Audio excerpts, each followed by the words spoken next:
They say silence means maturity, that a man who withdraws is just processing, that if he stops sharing, you should give him space, that love is patient enough to wait. But here's what we know from decades inside the emotional core of real relationships. Silence is often not wisdom. It's often a warning, a retreat that masquerades as respect, but functions as rejection. Emotional detachment is rarely neutral. It erodes connection even when it feels polite. In our research, we found that the greatest pain in relationships doesn't come from the yelling. It comes from the quiet abandonment. When one partner begins to disappear in plain sight, and so many of you overcompensate, you explain. You perform emotional CPR, hoping to resurrect the man who once made you feel seen. You apologize for asking too much, when in truth you've been living on crumbs. This overfunctioning, this chasing, is not proof of love. It's a sign you've been trained to abandon yourself just to keep someone else from leaving first. So I ask you, who are you when you stop performing for the possibility of love? Because the truth is, what he says or refuses to say tells you everything. And some things, when spoken, are not just red flags. They are stop signs. When a man uses words to dim your worth, he's not confused. He's revealing the exit he's already taken in his heart. If he tells you these 10 things, and you know what they are, they're not just bad phrases. They're emotional data. They're signposts of patterns we've studied for decades. And more often than not, they are precursors to what we call relationship erosion. One of the first things I want you to understand is this: people don't say hurtful things in isolation. Words like "you're too sensitive" or "this is why no one else could love you" come from systems, emotional systems that are already under stress, already leaking empathy. So when a man speaks to you in these ways, it's not a fluke, it's a pattern. And behind every pattern is a principle. Let's talk about emotional flooding. In my lab, we found that when someone becomes emotionally flooded, their heart rate increases, their muscles tense, they stop hearing you. They're not capable of empathy or connection in that moment. Now, flooding isn't a moral failure, but staying in a relationship with someone who lives in that state, who uses it to justify cruel words or to shut down altogether, creates chronic instability for you. You're constantly managing his mood, regulating his emotional temperature, while slowly abandoning your own. And here's your first aha insight. Just because he's overwhelmed doesn't mean you should be undernourished. So when he tells you things that make you question your own reality, your memory, your value, that's not communication. It's a failed bid for connection. Bids are small moments, a glance, a sigh, a question like, "Can we talk later?" They're emotional invitations. In healthy relationships, we turn toward them. We acknowledge, even if we disagree.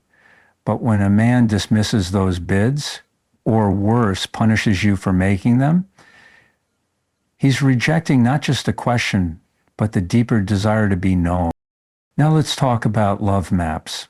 This is our term for how well you know your partner's inner world, their fears, hopes, triggers, dreams.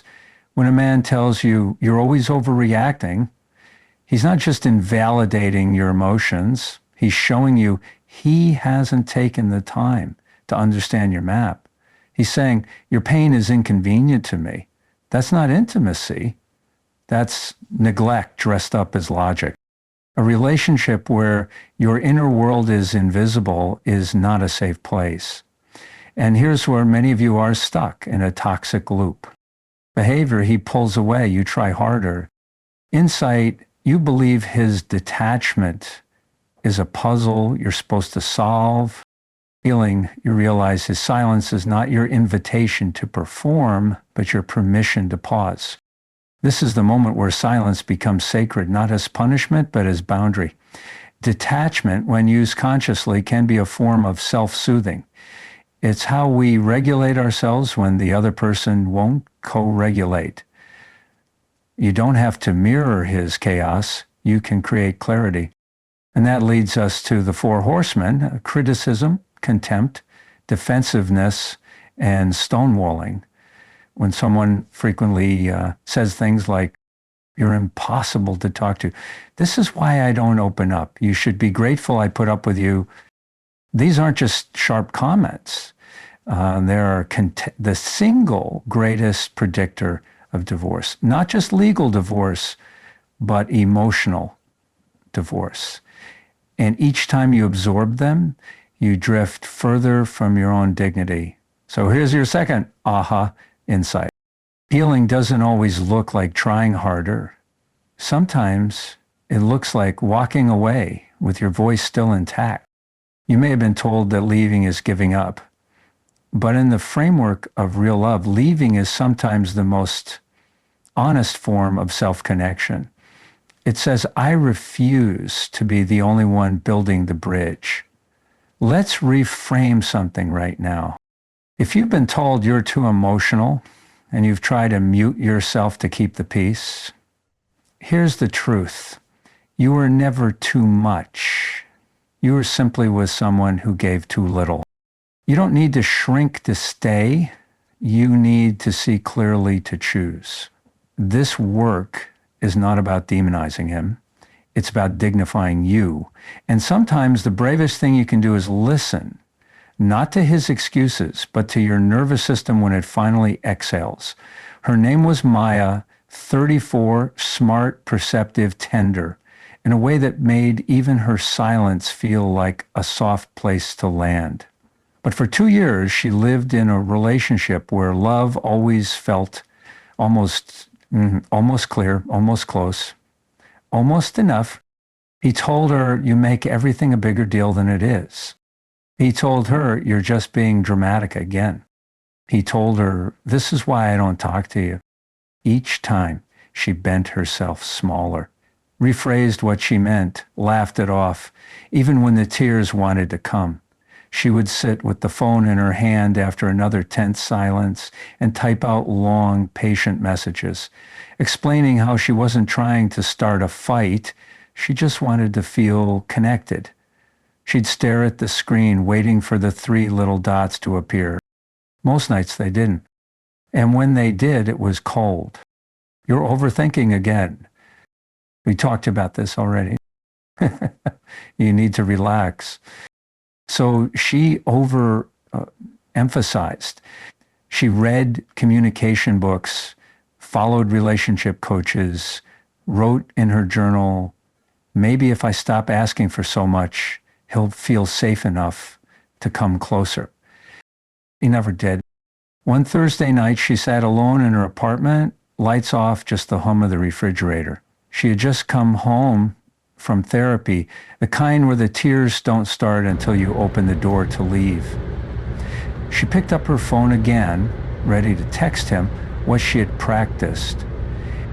I get that it's hard for you to open up. I just need to understand what's happening. She typed it, reread it, her thumb hovered, and then something didn't happen. She didn't send it. She paused, deleted the message. And in that stillness, she heard a quiet, barely there voice from inside her, like a whisper rising from deep underwater. Why are you always the one reaching? It wasn't a scream. It was calm, kind, a moment of clarity disguised as fatigue. But in it, she felt something shift. Not a dramatic exit, not a breakup with fireworks, just the smallest revolution. She didn't explain herself. That night, she didn't text, didn't chase, didn't rehearse another apology for having needs. She went to bed without, waiting for his voice to tell her who she was. And for the first time in a long time, she fell asleep without her chest tightening.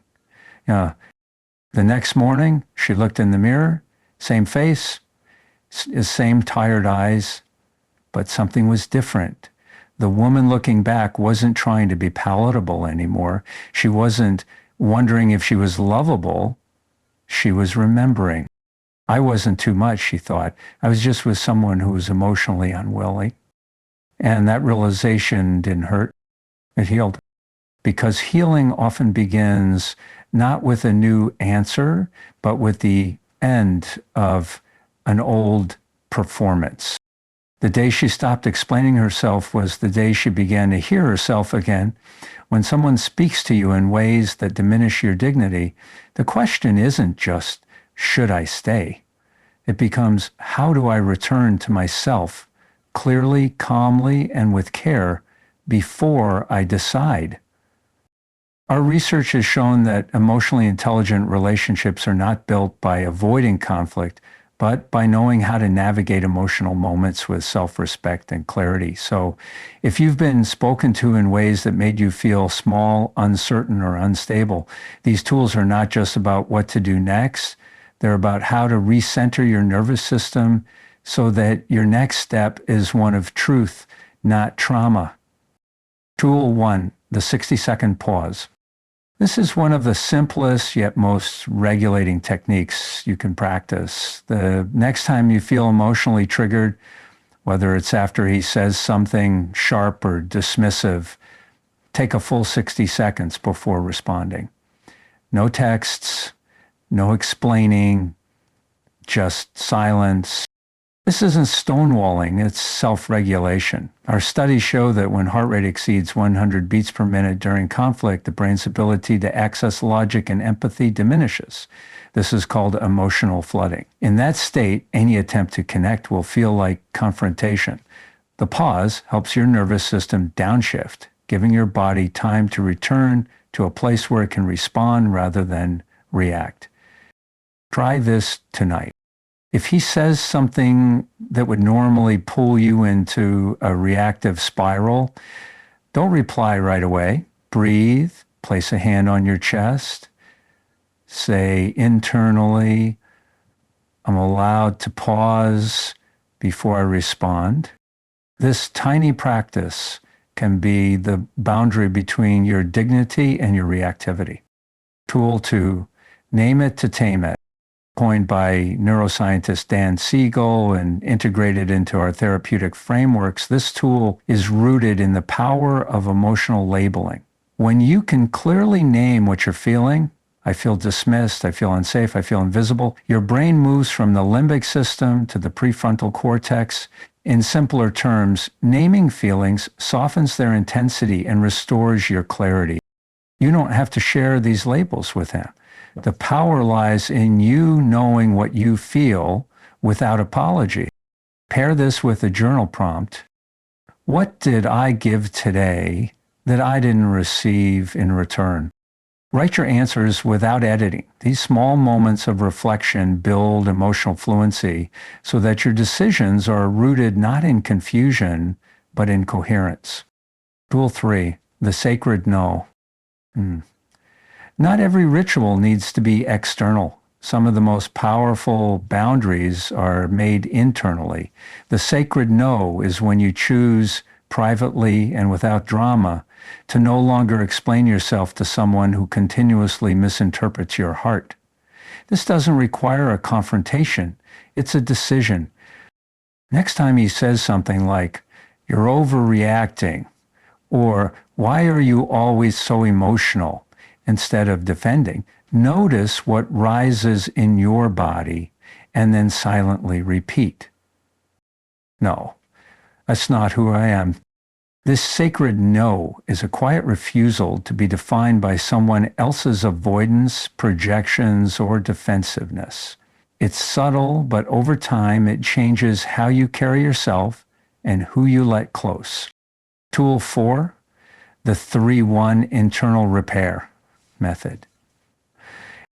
One of the most under-discussed aspects of healing from emotional invalidation is repairing with yourself. For every triggering comment or moment of dismissal, try giving yourself 3 specific self-validations. Not vague affirmations, but pointed, emotionally honest responses.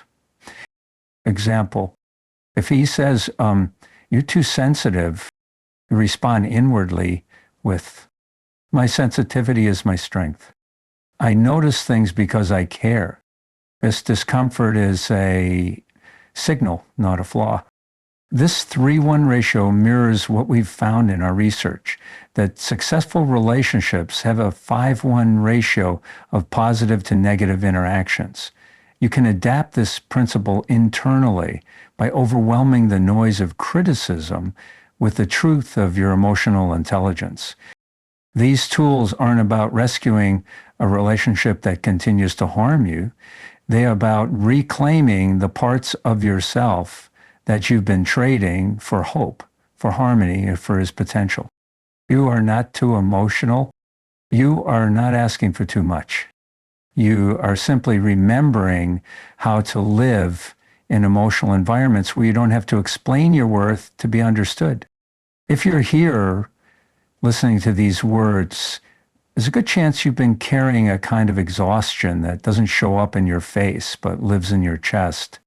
The kind that makes you double check your tone before every conversation. The kind that makes you apologize for emotions that are completely human. The kind of tired that comes from performing stability in a relationship that doesn't offer you emotional safety. Maybe he's told you one of those 10 things, maybe more. You're too sensitive. You're overthinking again. And no one else would put up with you. And part of you believed it because it didn't sound like shouting. It sounded like logic. It sounded like him being calm and you being too much. And you've internalized the idea that your feelings are the problem, not the environment you're in. But I want to offer you something right now, not as a diagnosis, but as a mirror. What if you weren't too much, just unprotected? What if the reason it hurts isn't because you're broken, but because your emotional boundaries have been slowly dismantled by subtle messages that told you to sit still, stay quiet, be grateful? You see, there's a kind of detachment that isn't abandonment, it's reclamation. It's what happens when you stop explaining your pain and start respecting it. When you stop negotiating for empathy and start nourishing your own. And yes, I know, you've tried. You've waited. You've given him space. You've minimized your needs. You've translated your sadness into softness, into second chances.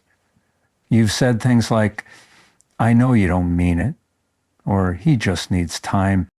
But how much time have you lost waiting to be chosen inside a relationship you're already in? Here's your goosebump moment, and I want you to really feel it. The most powerful moment in a woman's life is not when someone finally says, I love you. It's when she says, I'm done abandoning myself to be loved. That's when everything begins to shift. You don't have to yell. You don't have to leave dramatically. You don't even need them to understand why. What you need is clarity. The kind that comes when you sit quietly with your truth and decide, I want peace more than I want potential.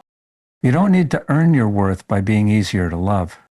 You just need to stop confusing tension with chemistry, confusing distance with mystery, confusing he didn't mean it with he didn't change it. Let me leave you with this transformation statement, something to carry forward every time doubt creeps in. If loving him requires losing me, that's not love. That's abandonment dressed up as loyalty. You're not too emotional. You're not hard to love. You're simply waking up. And once a woman sees the truth, she never fully forgets it again. They told you that silence means strength, that if he withdraws, he's just processing, that love means waiting patiently, endlessly, until he comes back to the version of himself you first met, but now you know better. You've felt the weight of chasing peace in a relationship that only gave you pieces. You've lived in the contradiction, hoping that if you could just be more understanding, he would finally see you. But understanding is not connection. And love without safety is not love. You no longer need to over-explain to feel seen. You no longer need to perform to be worthy. You've stopped chasing, not because you gave up, but because you finally remembered who you are when you're not waiting to be chosen. This is the shift from what did I do wrong to what do I need now, from invisible to undeniable. And maybe he won't notice that you're quieter now, but you will, because that quiet isn't your defeat, it's your return. Stillness and silence, it's where your clarity lives now.